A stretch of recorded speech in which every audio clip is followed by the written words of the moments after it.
This is Mr. Icebeam. Since you are watching this video, you have great taste. These are some bits and games that I like, and, a few that I don't.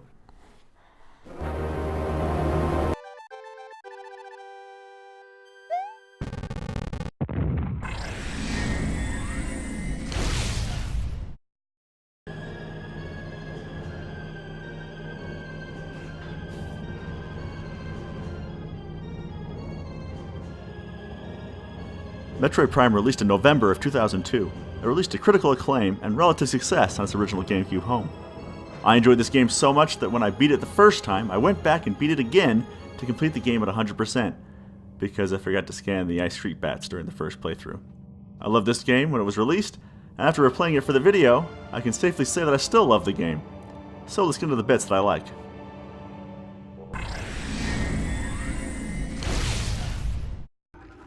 Metroid Prime has aged remarkably well, with a small caveat. If you look really closely at the models and designs, they don't look great, especially by today's standards. But I played on a big TV, and it looks good.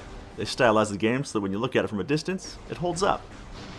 It is true that if you put your eyes 3 inches from the screen, it looks pretty dated and blocky. But who plays that way anyway? Oh, yeah. Samus herself looks like she had the most time spent on her, which makes sense even for a first-person shooter. I can only imagine how this game would look with an HD remake. Please, Nintendo?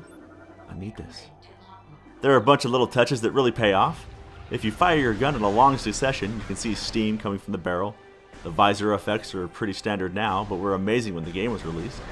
Whether it's the mist from the waterfalls, the raindrops from the rain, the bug guts from the swarms, which is only a little less icky since you're covered entirely in an airtight armored suit. Or when your face lights up from the explosions. It pulls you in and really makes you feel like you're in the world.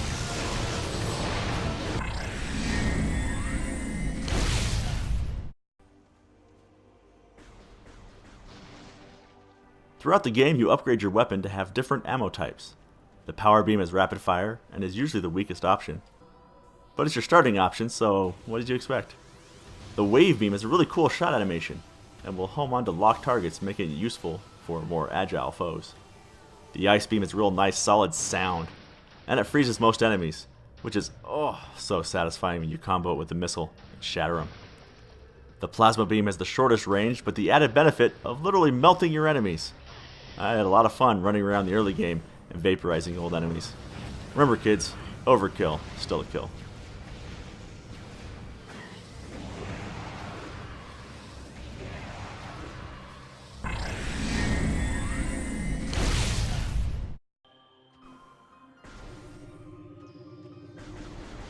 My favorite area of the game is Vendrena Drifts. Snow levels are some of my favorite parts of video games because you get the beauty of the snow and ice without actually getting cold. Much like lava levels are a lot more fun in video games than in real life. The creature designs are top notch, particularly the Sheegoths. You get a small Ridley cameo that reminds you what you came to the planet for. This area also has a large change in the game. Before this, you're mostly exploring and dealing with the indigenous life forms. You find the space pirate base, and the game shifts from passive to aggressive enemies. Now you have space pirates actively trying to stop you, and the game artificial intelligence steps up a notch and increases the difficulty. And there are these cute little guys. I did feel a little bit guilty when I killed the first one. Oh well.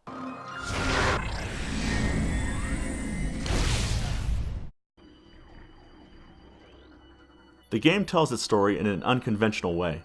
Rather than have cutscenes and spoken dialogue, it tells a story passively. Rather than seeing flashbacks of the Chozo, you read their stone carvings, and slowly learn what happened to them. Since you have to find them yourself, you often get them out of order, have to piece the little bits together. You never have the cutscene explaining the space pirates' motives or actions, you read their personal logs. This helps build the feeling of isolation the game is going for. My personal favorite journal entry describes how the space pirates tried to replicate the morph ball. 2 disastrous, but predictable results.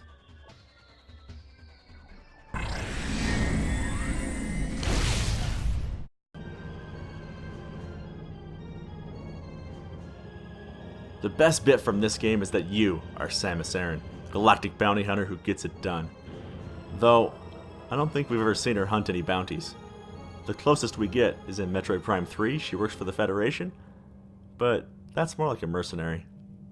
Anyway, moving on. Retro Studios took excellent care to give Samus a certain gravitas. She has a formidable presence that is communicated very well. You feel the weight of the power suit. Whenever a cutscene ends, they have a little animation of the camera moving around until it positions you back into the first-person view, making you feel like it's you in the suit. You don't just control Samus, the game does an excellent job of making you feel like Samus.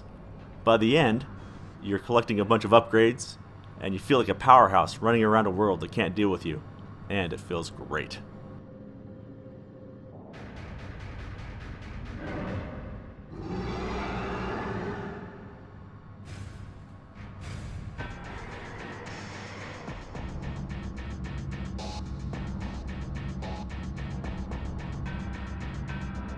Before we get into the bits I didn't like, here's a word from our sponsor. This video is brought to you by bees. Bees are wonderful insects that pollinate plants, create honey, and are definitely not planning to conquer the planet. Even though many high-ranking bee officials have publicly stated that bees have world domination in sight, they are just deluded conspiracy theorists. Bees, friendly local insects that are definitely not coming for you.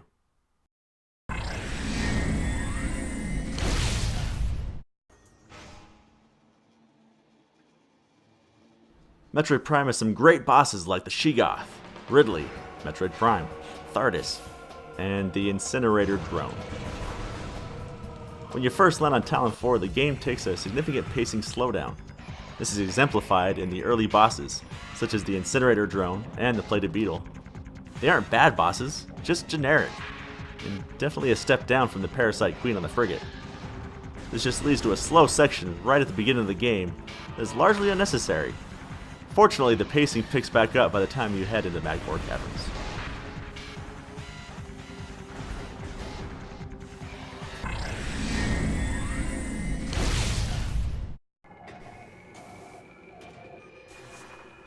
In Metroid games, I don't mind backtracking. It gives you an excellent chance to find missing items and see new paths opened up with new equipment. However, Phazon mines overdo it just a bit. You get halfway through the mines, and it sends you back to the Talon overworld, sends you back to the mines, and it sends you back to Magmore Caverns, making the mines artificially long. Like I said, normally not a problem, but for this section, it just got to be a bit much.